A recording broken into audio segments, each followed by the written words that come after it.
La princesa de los hielos y el canto del lobo. En las vastas extensiones del norte eterno, donde el cielo se funde con el horizonte en un lienzo de blanco interminable y el viento aúlla como un coro de espíritus ancestrales, se extendía el reino de Niflheim, un dominio de hielo y silencio perpetuo. Las montañas se erguían como guardianes colosales, cubiertas de nieve que crujía bajo el peso de siglos, y los fiordos, congelados en un abrazo eterno, reflejaban el pálido sol como espejos quebrados por el aliento de los dioses. Era un lugar donde el tiempo se detenía, atrapado en cristales de escarcha que capturaban momentos fugaces y los preservaban para la eternidad. Aquí el invierno no era una estación, era el latido mismo del mundo. Un pulso frío que dictaba la vida de sus habitantes, con la inexorabilidad de un destino escrito en runas antiguas. En el corazón de Niflheim se alzaba el Palacio de Cristal, una fortaleza tallada en hielo vivo que brillaba con un fulgor interno, como si el alma del reino palpitara dentro de sus muros translúcidos.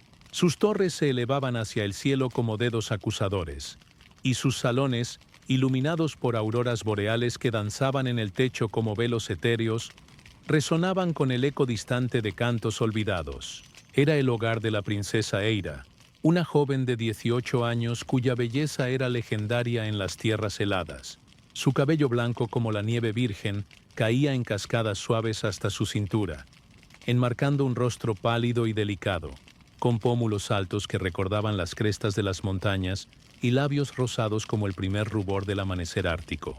Sus ojos, azules profundos como los abismos glaciares, reflejaban no solo el paisaje que la rodeaba, sino una melancolía interna que nadie comprendía del todo. Eira vestía con túnicas de seda helada, tejidas por artesanas que capturaban el aliento del invierno en hilos finos, y una corona de cristales que capturaba la luz de las auroras, proyectando arcoíris danzantes a su paso. Eira había nacido bajo un cielo estrellado, durante una tormenta de nieve que había cubierto el reino en un manto blanco tan puro, que los sabios lo interpretaron como un presagio de grandeza. Su madre, la reina Sigrid, había muerto al dar a luz, dejando a la princesa con un legado de soledad y un don misterioso: la capacidad de escuchar los susurros del hielo. Desde niña, Eira oía voces en el crujido de los glaciares, melodías en el viento que azotaba los fiordos y lamentos en el aullido de los lobos que merodeaban las fronteras del reino. «El invierno te habla, hija mía», le decía su padre, el rey Harald, un hombre de barba gris como el humo de una hoguera extinguida y ojos que habían visto demasiadas batallas contra los vientos del norte. Pero Harald, endurecido por años de gobernar un reino implacable, no comprendía el anhelo en el corazón de su hija. Eira soñaba con un mundo más allá del hielo, donde el sol calentaba la tierra y las flores brotaban en colores que solo había visto en los tapices antiguos del palacio. El reino de Niflheim había sido maldito siglos atrás por un hechizo antiguo, lanzado por el gigante del norte, Jormungandr, una criatura de escamas heladas y ojos que brillaban como carbones en la nieve. Jormungandr, envidioso de la belleza del reino, había robado el sol de medianoche, una joya mística que mantenía el equilibrio entre el frío y el calor. Sin ella, Niflheim se sumió en un invierno eterno. Los ríos se congelaron en venas de cristal, las flores se marchitaron bajo mantos de escarcha, y los animales huyeron a tierras más cálidas, dejando un silencio opresivo que pesaba sobre los habitantes como una losa de hielo. El rey Harald había enviado expediciones para recuperar la joya, pero ninguna regresó. El gigante las devoraba en su palacio de glaciares, donde el frío no solo congelaba la carne, sino el alma misma. Eira creció en este mundo congelado, su infancia marcada por el eco distante de risas que el viento traía de tierras lejanas. Pasaba horas en los jardines del palacio, donde rosas de hielo talladas por artesanos intentaban imitar la vida, pero no olían a nada más que a frío. «Padre, ¿por qué nuestro reino no florece?», preguntaba, su voz un susurro que se perdía en los salones vacíos. Harald, con su corona de plata helada y su manto de piel de oso polar, respondía con una tristeza que no podía ocultar. «Porque el gigante nos robó el corazón del verano, hija. Pero tú eres nuestra esperanza. Tu don para escuchar el invierno podría guiarnos a la victoria. La princesa pasaba sus días explorando los límites del palacio, siempre acompañada por su fiel guardiana, una loba llamada Skadi, de pelaje blanco como la nieve y ojos amarillos que brillaban con inteligencia ancestral. Skadi había sido encontrada cachorra en una tormenta, y Eira la crió con leche de yegua helada y caricias que calentaban su pelaje. Juntas, vagaban por los bosques helados, donde los árboles se inclinaban bajo el peso de la escarcha, sus ramas retorcidas como dedos que señalaban caminos prohibidos. «Escucha, Skadi», decía Eira, presionando su oído contra la corteza congelada. El hielo susurraba, advertencias de avalanchas, lamentos de espíritus atrapados y a veces un canto lejano, un aullido que no era de lobo, sino de algo más antiguo, algo encadenado en las profundidades del norte.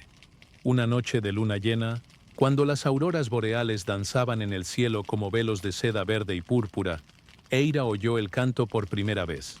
No era un susurro del hielo, sino un aullido profundo, resonante, que vibraba en su pecho como el tañido de un tambor lejano. Salió al balcón del palacio, el viento helado azotando su túnica de seda, y escuchó. «Eira, princesa del hielo, libera al lobo. Rompe la cadena». Skadi aulló en respuesta, su voz uniéndose al coro invisible. Eira sintió un tirón en el alma, no de miedo, sino de destino. «Padre, el invierno me llama», le dijo al rey Harald esa misma noche, en el salón del trono donde antorchas de grasa de ballena chisporroteaban como estrellas moribundas.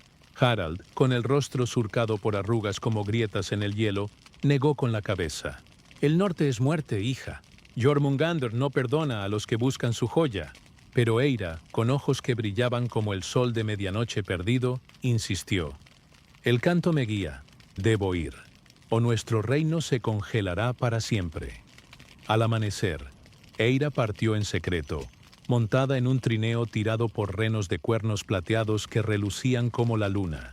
Llevaba una capa de piel de oso polar, tejida con hilos de aurora que la protegían del frío, y un bastón de roble encantado que su padre le había dado en la infancia, tallado con runas que brillaban en la oscuridad.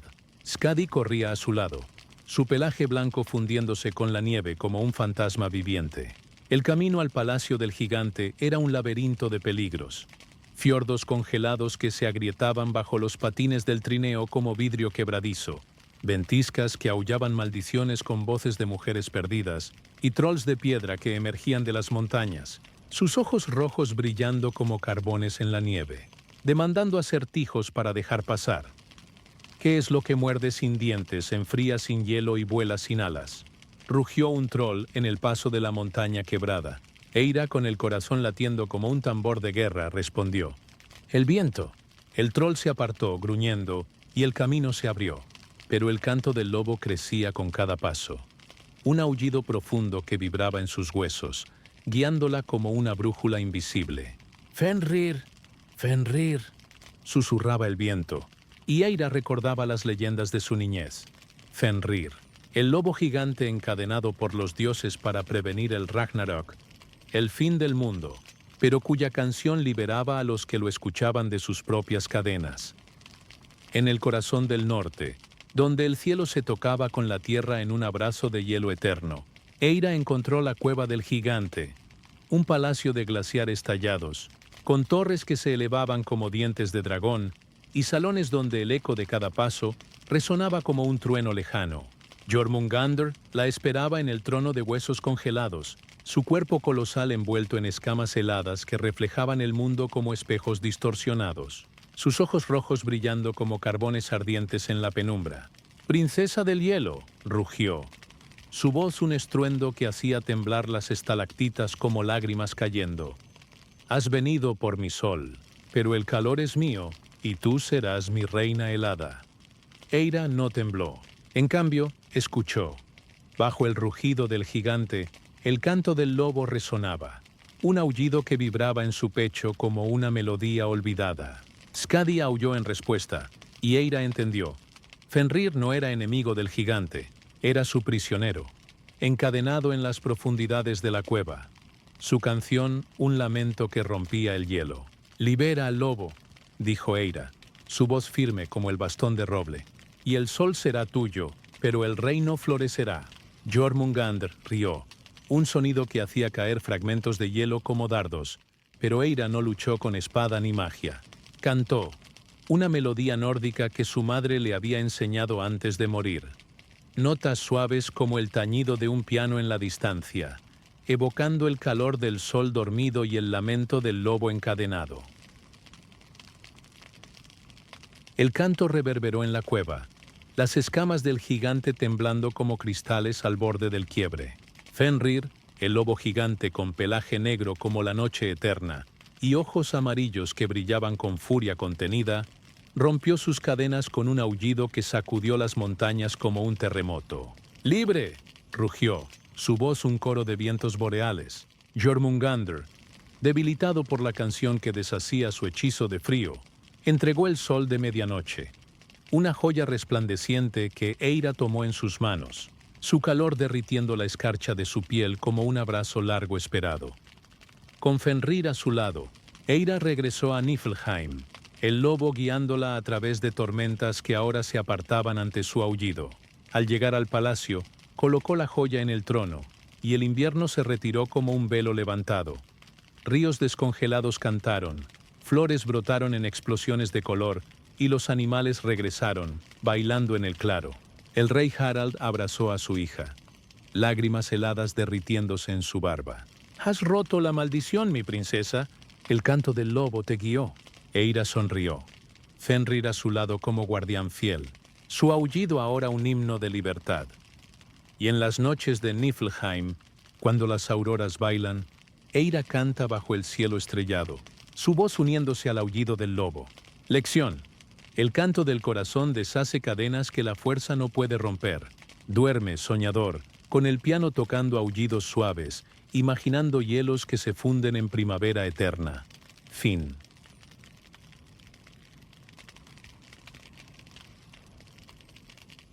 La carta del último pájaro. En las serenas profundidades de los Pirineos, donde las ramas de los pinos se entretejen como dedos entrelazados en una oración eterna, y los valles se acunan en el regazo de montañas que parecen guardianes ancestrales, tallados por el tiempo con surcos de nieve y rocas que narran historias de glaciares olvidados, habitaba Pilar, una viuda de 70 años cuya presencia parecía fundirse con el paisaje como un eco suave del viento entre las hojas. Su cabello, gris plateado como el humo que asciende perezoso de una hoguera apagada al alba, caía en ondas suaves sobre hombros que habían soportado el peso de décadas de amor y pérdida, encorvados como las ramas de un olivo viejo bajo el sol implacable. Sus manos, mapas vivos de venas azules prominentes que serpenteaban como ríos subterráneos, y arrugas profundas como surcos tallados por ríos invisibles de lágrimas, aún conservaban una delicadeza que hablaba de caricias dadas en momentos de ternura infinita y recibidas en instantes de consuelo profundo. Sus ojos, dos lagunas profundas de miel oscurecida por el velo inexorable del tiempo, reflejaban no solo el paisaje circundante, el verde intenso de los abetos, el azul infinito del cielo pirenaico, sino el eco de almas que habían partido, dejando huellas indelebles en su espíritu como pisadas en la nieve fresca que se derrite al sol de mediodía. Pilar caminaba con un paso medido, deliberado, como si cada zancada fuera un verso en un poema inacabado, un tributo silencioso a los que ya no andaban a su lado, sus botas crujiendo sobre el sendero empedrado con un ritmo que evocaba el latido suave de un corazón que había aprendido a latir solo, pero con una resiliencia que el tiempo no podía erosionar.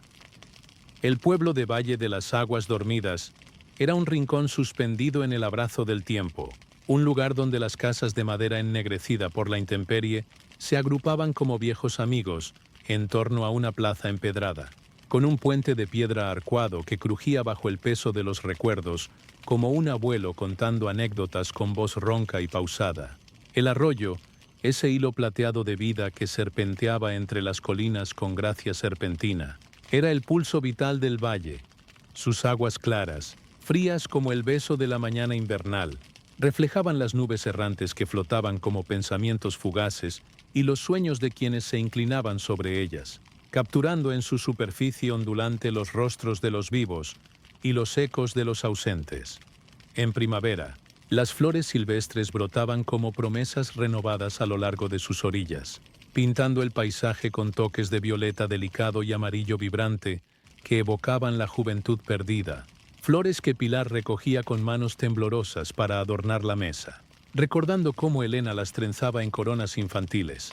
En invierno, cuando la nieve cubría el valle como un manto de silencio puro y blanco, el arroyo seguía cantando bajo el hielo, un recordatorio sutil de que la vida persiste incluso en la quietud más profunda, un murmullo que Pilar escuchaba desde su ventana, imaginando que eran las voces de Tomás y Elena susurrando buenas noches desde el más allá.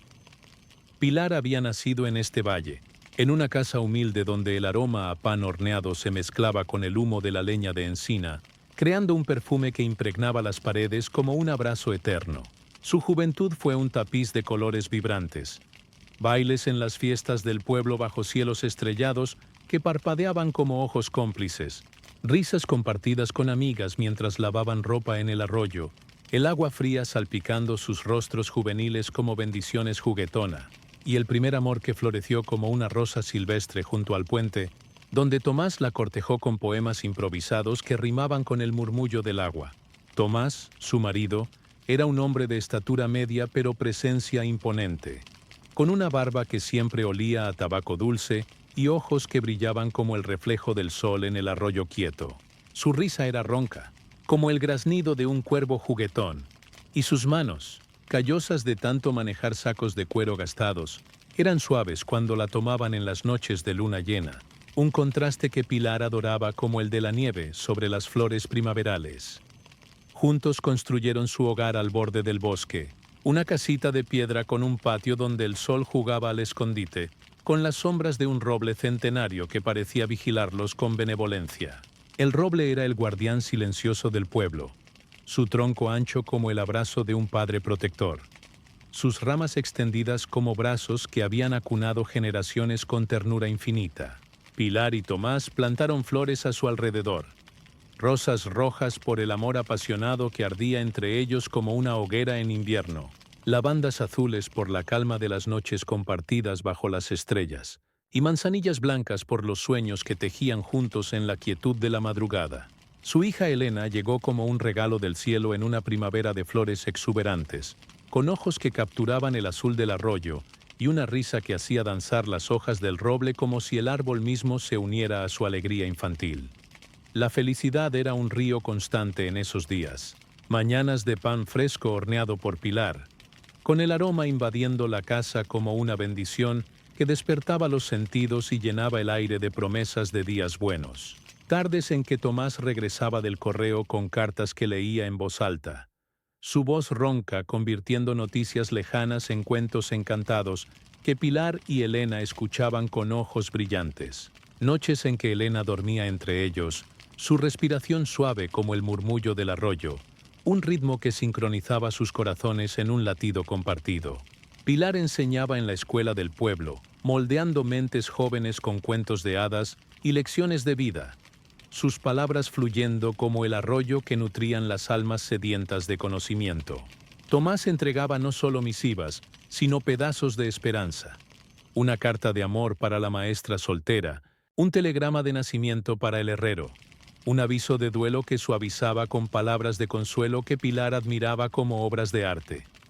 Pero los ríos cambian de curso, y el de Pilar viró hacia la oscuridad en un otoño cruel de 1975. Elena, entonces de 18 años, llena de sueños de estudiar en la ciudad grande como un pájaro que anhela volar más allá del nido, salió una tarde al arroyo a lavar ropa, como tantas veces antes.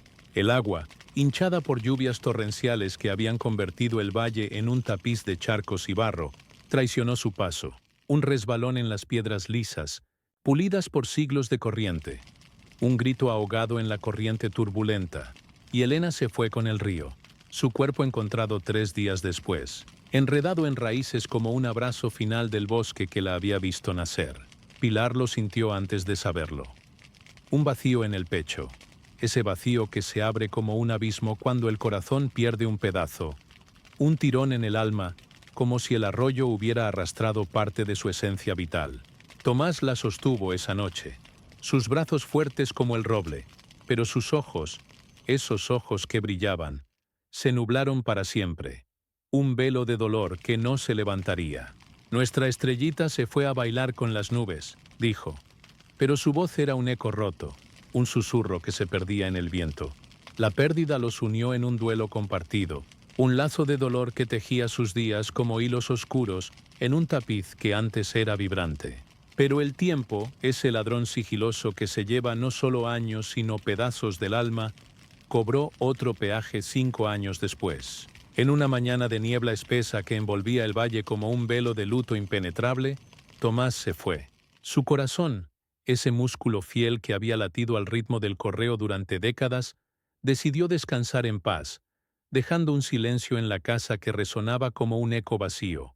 Lo encontraron en el puente de piedra, el saco a medio abrir, una carta sin terminar en la mano, una para Elena, como siempre, fechada el día anterior. Mi Pilar, mi río eterno, garabateaba con letra temblorosa. Si me voy antes, recuerda que el nido no está vacío. Llénalo de nuevas alas. Pilar enterró esa carta con él, bajo el roble, donde las raíces lo abrazarían para siempre, y el valle entero lloró con ella. Las aguas del arroyo pareciendo más saladas ese día, como si el río mismo llorara por su pérdida. Desde entonces, Pilar vivió en un silencio que pesaba como niebla matutina, un velo que cubría su alma como el rocío cubre las flores al alba. El pueblo la veía pasar con pasos arrastrados, el delantal floreado manchado de harina como un lienzo de lágrimas secas, y sus ojos bajos, evitando el puente que le recordaba a Tomás y el arroyo que le robó a Elena. La casita, antes llena de risas y aromas, se convirtió en un santuario de ausencia. La cama matrimonial intacta, con las sábanas que aún olían a Tomás en las noches de insomnio, la cuna de Elena guardada en el ático como un secreto polvoriento, cubierta de telarañas que Pilar no se atrevía a limpiar, y la caja de cedro, el saco de Tomás reconvertido en cofre, reposando en el alféizar de la ventana, un nido para cartas que nunca volarían, selladas con cera que goteaba como lágrimas doradas, caliente al principio pero enfriándose en patrones que parecían mapas de caminos no tomados. Pilar escribía cada noche, cuando el arroyo susurraba nanas y las estrellas parpadeaban como ojos de Elena desde el cielo infinito, un ritual que era a la vez bálsamo y herida. A Tomás. Hoy el pan salió quemado, amor, como tus bromas cuando fingías cocinar con ese delantal que te quedaba grande. El puente cruje sin ti, y el viento lleva tu risa al bosque. Pero mi corazón lo oye como un eco lejano que me duele y me consuela, un susurro que me mantiene despierta hasta el alba. A sus padres, muertos en la posguerra de hambre y silencios. El valle florece con flores silvestres que me recuerdan vuestras manos en la huerta, plantando semillas que crecían contra el viento y el hambre. Echo de menos vuestras voces en las noches frías, cuando el arroyo canta solo para mí. Y a Elena, las más dolorosas, garabateadas con lágrimas que emborronaban la tinta como si el papel mismo llorara. Mi niña de ojos de río, ¿sigues cantando con los peces en las profundidades azules? Mamá te echa de menos cada amanecer, cuando el sol sale sin tu risa para calentarlo, un vacío que el tiempo no llena, solo profundiza como el cauce del arroyo después de una tormenta. Sellaba cada una con cera de abeja, que goteaba como lágrimas doradas, caliente al principio pero enfriándose en patrones que parecían mapas de caminos no tomados, sellos que eran como promesas congeladas en el tiempo. Las guardaba en la caja, un nido de promesas mudas que crecía con cada luna nueva, un cofre que pesaba más con cada carta, como si el duelo mismo se acumulara en su interior. El pájaro carpintero del roble, un ave de pico afilado como una aguja de tejer y plumaje negro como la noche estrellada, era su único testigo, un compañero fiel que llegaba al atardecer y picoteaba el cristal con un ritmo constante, como si tallara un mensaje en la madera del mundo, respondiendo a sus sollozos con un tamborileo que parecía decir: «Escucha, Pilar, el valle no olvida, y el amor persiste como mis picoteos en la corteza eterna». Una mañana de otoño, Cuando las hojas caían como confeti melancólico sobre el patio empedrado, y el aire olía a manzanas maduras del huerto vecino y humo de leña húmeda que se elevaba en espirales perezosas, el pájaro dejó de taladrar el tronco del roble con su ritmo habitual. Pilar, removiendo una olla de sopa de calabaza en la cocina, un ritual que Tomás adoraba, con su aroma a hogar y recuerdos cálidos que ahora parecía un fantasma en el vapor ascendente, un vapor que se elevaba como el espíritu de las comidas compartidas. Oyó el silencio repentino, un vacío que dolía como una nota ausente en una canción familiar, un hueco en el aire que hacía eco en su pecho como un latido omitido. Salió al patio, el delantal manchado de harina como un lienzo de lágrimas secas, y vio al ave posada en la rama baja del roble, observándola con ojos negros como pozos de sabiduría antigua, profundos y pacientes como el arroyo mismo. No picoteaba. En cambio, voló al alféizar de la ventana, donde la caja de cedro reposaba como un cofre de secretos guardados bajo llave invisible, un nido para los susurros del corazón. Con su pico fuerte, afilado como el destino que teje hilos invisibles, el pájaro picoteó la tapa de la caja, hasta que se dio con un chasquido suave, como un suspiro largo retenido durante años, liberando un aroma a cera antigua y tinta desvaída que llenó el patio como un perfume de memorias revividas, un olor que evocaba las noches de escritura bajo la luz de vela, con el arroyo murmurando fuera como un compañero compasivo.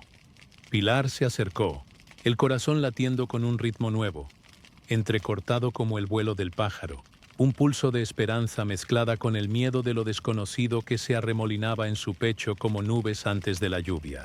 De entre las cartas, envueltas en su aroma a tiempo detenido, cayó una que no reconoció, el papel amarillento como hojas de otoño secas, la letra temblorosa pero familiar, como el trazo de una mano que había escrito miles de direcciones con amor, fechada el día antes de la muerte de Tomás, comenzando con una mancha de tinta que parecía una lágrima seca, un punto de dolor congelado en el tiempo. Mi Pilar, mi río eterno. Pilar tomó la carta con manos que temblaban como hojas en una brisa otoñal, el papel crujiendo bajo sus dedos como un secreto largo guardado que finalmente se libera. Si lees esto, continuaba la letra de Tomás, con curvas que evocaban su risa ronca y sus ojos que brillaban como el reflejo del sol en el arroyo quieto.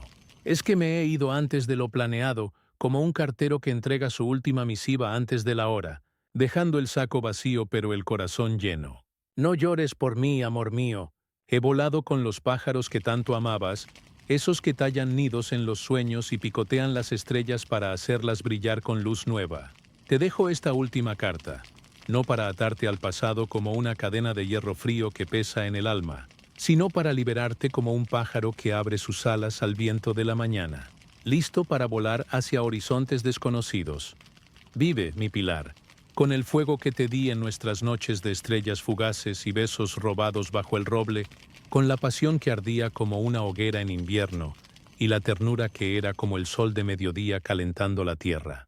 Deja que el viento la lleve, como el arroyo lleva las hojas al mar infinito, donde los sueños se encuentran y bailan en olas eternas, un baile que Elena y yo te esperamos para unirnos. Besa a Elena por mí, ella nos espera en las nubes, con su risa que hace danzar los peces en las profundidades y las mariposas en el cielo, un baile de luz y color que ilumina el más allá. Y recuerda, el nido no está vacío si lo llenas de nuevas canciones, de risas que nacen del duelo como flores de la tierra árida después de la lluvia, un renacer que el tiempo no puede robar. Tuyo eterno, Tomás. Pilar sollozó, un sonido gutural que brotó de lo más profundo de su pecho como un río desbordado después de años de sequía contenida, un torrente de emociones que había represado para no ahogarse en ellas, un llanto que liberaba el peso acumulado como un dique roto bajo la presión del agua. El papel se empapó en sus manos, las letras borrándose ligeramente como recuerdos que se diluyen en el tiempo, pero se graban en el alma con tinta indeleble. Un borrón que parecía un mapa de su dolor transformado. Cayó de rodillas en el patio, el suelo frío mordiendo sus rodillas a través del delantal, las piedrecitas empedradas pinchando como recuerdos afilados que pinchaban, pero también curaban. El pájaro carpintero descendió entonces, posándose en su hombro con alas que rozaban su mejilla como un beso etéreo, un toque de plumas suaves que olían a bosque antiguo y a promesas renovadas, un consuelo silencioso que parecía decir, «No estás sola, llévala tú», le susurró Pilar al ave, con voz quebrada pero resuelta, como un arroyo que encuentra su cauce tras una tormenta de preguntas sin respuesta. Ató la carta a su pata con un hilo rojo que sacó de su delantal. El mismo hilo que Tomás usaba para atar paquetes de amor en sus rondas diarias. Rojo como la pasión que nunca se apagó. Un color que evocaba las rosas que plantaban juntos en el patio. Un nudo que temblaba en sus dedos como el pulso de un corazón renacido.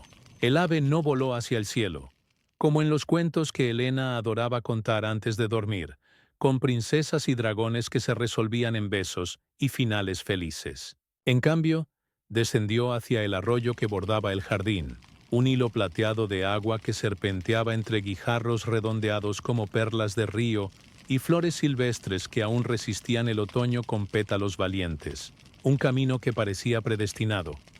Pilar lo siguió, el corazón latiendo con un ritmo nuevo, entrecortado como el vuelo del pájaro. Un pulso de esperanza mezclada con el miedo de lo desconocido que se arremolinaba en su pecho como nubes antes de la lluvia. Caminó junto al cauce, las botas hundiendo en la orilla fangosa con un chapoteo suave, que parecía un llanto contenido, el frío del agua salpicando sus tobillos como lágrimas frescas que refrescaban la piel ardiente de su duelo, un recordatorio de que la vida fluye incluso en el dolor. El arroyo cantaba su nana eterna, un murmullo de agua sobre piedras que parecía repetir las palabras de Tomás. «Vive, mi amor vive», un coro sutil que se entretejía con el vuelo del pájaro, que picoteaba el aire como si recolectara notas musicales para una sinfonía de liberación. El pájaro dejó caer la carta en una poza tranquila, donde las hojas de otoño flotaban como barcas de papel en un mar en miniatura, danzando en remolinos suaves que evocaban la vida cíclica. Nacer, fluir, partir, renacer. El agua la arrastró suavemente, como un mensaje en una botella lanzada al océano infinito de lo desconocido. Las palabras de Tomás ondulando en la superficie antes de sumergirse en las profundidades transparentes. Un viaje que parecía simbolizar el paso del duelo a la aceptación. Pilar caminó junto al cauce durante horas, o quizás minutos. El tiempo se diluía como la tinta en el agua, un concepto fluido en ese momento de epifanía. Sus pasos acompasados al ritmo del arroyo, recuerdos fluyendo como tributarios que se unen al río principal. La boda con Tomás bajo un cielo de estrellas que parpadeaban como ojos cómplices. Elena naciendo en una noche de tormenta con un llanto que parecía una canción de bienvenida al mundo. Las tardes en que los tres bailaban en el patio al son de una guitarra, que Tomás tocaba con dedos torpes pero llenos de pasión. Las noches de fiebre cuando Pilar velaba por Elena, y Tomás traía infusiones de manzanilla que olían a hogar seguro. Al atardecer, cuando el sol se hundía detrás de las montañas como una moneda de oro en un bolsillo de nubes teñidas de rosa y púrpura, Pilar encontró la carta en una charca más abajo, no empapada ni arrugada como debería estar tras el viaje acuático, sino seca como si el arroyo la hubiera besado con gentileza reverente, preservándola como un tesoro sagrado que el agua no osaba tocar. A su lado brotaba una flor de loto, imposible en aquellas aguas frías de los Pirineos, donde las flores silvestres eran margaritas y lavandas resistentes, no lotos exóticos de lagos cálidos, sus pétalos blancos desplegándose como alas de un ángel dormido, con un centro dorado que brillaba como el colgante que Tomás le regaló en su boda, un pequeño sol de plata que aún colgaba de su cuello como un amuleto contra la oscuridad, un símbolo de su amor que no se oxidaba con el tiempo. Pilar la recogió, el pétalo suave contra su piel áspera y arrugada, un tacto que evocaba la mejilla de Elena en sus días de bebé, suave como seda recién tejida, y en ese instante sintió un calor en el pecho.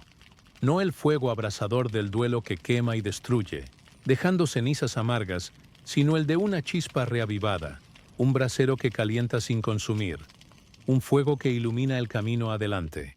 El pájaro carpintero regresó entonces, picoteando ramitas y plumas que dejó a sus pies con una precisión deliberada, como si construyera no un nido para huevos frágiles, sino un altar para recuerdos renovados, un santuario donde el pasado se encontraba con el presente en un abrazo de paz. Pilar miró al ave, sus ojos negros como pozos de sabiduría ancestral, profundos y pacientes como el arroyo mismo, y entendió. Tomás no había dejado solo una carta, había dejado un mensajero, un puente entre el mundo de los vivos y el de los que velan desde las sombras suaves del más allá, un vínculo que el pájaro, con su pico afilado y su vuelo libre, encarnaba como un emisario divino. «Gracias», murmuró al pájaro, su voz un susurro que se unió al del arroyo, un dueto de gratitud y liberación que parecía elevarse al cielo como humo de incienso. Desde ese día, Pilar dejó de escribir a los muertos con la tinta de la melancolía, un hábito que había sido su ancla en la tormenta, pero ahora se sentía como una cadena que la ataba al fondo del arroyo. La caja de cedro se quedó abierta en el alféizar de la ventana, un portal para el viento que entraba y salía como un mensajero fiel, llevando aromas de lavanda fresca y romero silvestre, que perfumaban la casita con promesas de renovación y vida que fluye.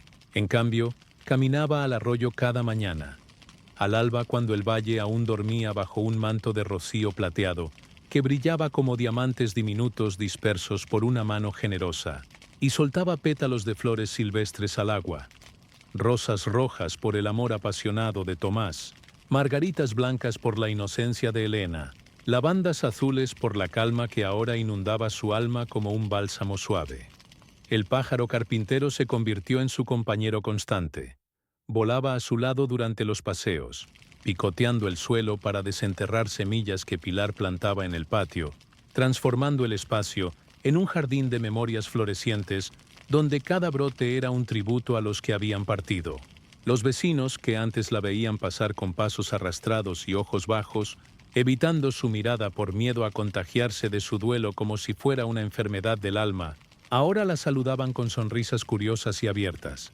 «Pilar, ¿qué secreto te ha devuelto la luz a los ojos y el paso ligero a tus pies?». Ella respondía con una risa suave, como el roce de las alas del ave contra el viento. «El secreto de las cartas que vuelan, no las que se guardan en cajas cerradas como prisioneros del pasado. El amor no se encierra, se deja fluir, como el arroyo que nos lleva al mar eterno de la paz». El pueblo, poco a poco, se unió a su ritual transformador, un movimiento colectivo que nació de la curiosidad y creció en solidaridad. La maestra, viuda joven como Pilar lo fue una vez, trajo una carta para su marido perdido en un accidente de montaña, atándola a una hoja de roble que soltó al agua con manos temblorosas como hojas en brisa. El herrero, con manos ennegrecidas por el yunque y el corazón pesado por un hermano emigrado al otro lado del océano, escribió una misiva de reconciliación y la confió al arroyo con un suspiro que parecía liberar un peso de décadas acumulado.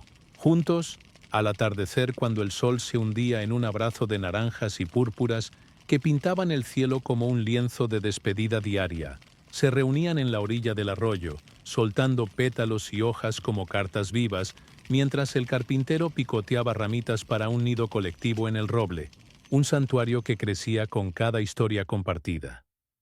Las historias fluían como el cauce, de amores robados por la guerra que habían marcado generaciones, con cicatrices invisibles pero profundas, de hijos que partían en busca de fortunas lejanas y no volvían, dejando huecos en las mesas familiares como platos vacíos en una cena de fantasmas, de sueños que se quedaban en el aire como humo de hoguera extinguida, evaporándose en la noche, pero dejando un aroma persistente que evocaba lo que pudo ser. Pilar escuchaba, su voz guiando como el hilo de una costura invisible que unía los fragmentos rotos. El duelo no es una cadena que nos ata al fondo del arroyo, arrastrándonos a las profundidades oscuras. Es un río que lleva lo viejo al mar, para que nazca lo nuevo en las olas que regresan con fuerza renovada. Un ciclo que el tiempo bendice con cada amanecer. Una noche de verano, cuando las estrellas parpadeaban como ojos cariñosos sobre el valle, y el arroyo susurraba nanas de agua y estrellas caídas con un murmullo que parecía un coro de almas en paz, Pilar soñó con Tomás y Elena. No era un sueño de duelo, con sombras que arrastraban el corazón al abismo de la desesperanza, sino de baile luminoso. Tomás, con su saco de cartero al hombro, entregaba cartas de luz a las nubes que flotaban como globos de helio en una fiesta eterna. Su risa ronca ecoando como un trueno suave. Elena, con su risa que hacía danzar los peces en el arroyo y las mariposas en el cielo, tejía coronas de pétalos para todos, sus manos pequeñas moviéndose con la gracia de una bailarina que conocía el ritmo del universo. «¿Has soltado nuestra carta, mi Pilar?», dijo Tomás, su voz ronca como el graznido de un cuervo juguetón, pero ahora teñida de una paz que calentaba como el sol de mediodía sobre la piel fría. «Ahora vive la tuya, amor mío, con el fuego que te di y la luz que Elena dejó en tu alma». Despertó con el amanecer, el pájaro carpintero posado en su ventana como un mensajero fiel, y por primera vez en años, el nido en el roble estaba completo. Un hogar de ramitas entrelazadas con plumas de colores que el viento había traído de tierras lejanas, con un huevo moteado que prometía vida nueva, un ciclo renovado que simbolizaba el renacimiento del espíritu. Pilar caminó al arroyo esa mañana, pétalos en la mano como confeti de esperanza, y los soltó al agua con una sonrisa que llegaba a sus ojos, iluminándolos como lagunas al sol de mediodía. El pueblo la vio pasar, no como la viuda gris de antaño, sino como la tejedora de esperanzas, la que había encontrado su vuelo en las alas de un pájaro, y las palabras de un hombre que nunca dejó de escribir desde el otro lado del velo. Y en las noches tranquilas, cuando las estrellas guiñaban con complicidad, y el arroyo cantaba su nana eterna, Pilar soñaba no con ausencias que dolían como heridas abiertas, sino con llegadas que calentaban como abrazos, cartas que volaban libres sobre el valle, nidos que crecían en ramas fuertes, y un amor que como el río fluía sin fin, llevando el pasado al mar de los sueños cumplidos, donde Tomás y Elena esperaban, no con tristeza, sino con risas que ecoaban en cada ola que rompía en la orilla invisible del más allá. Un ciclo de vida y amor que el tiempo no podía romper, solo entretejer en un tapiz eterno de paz y renovación. Fin.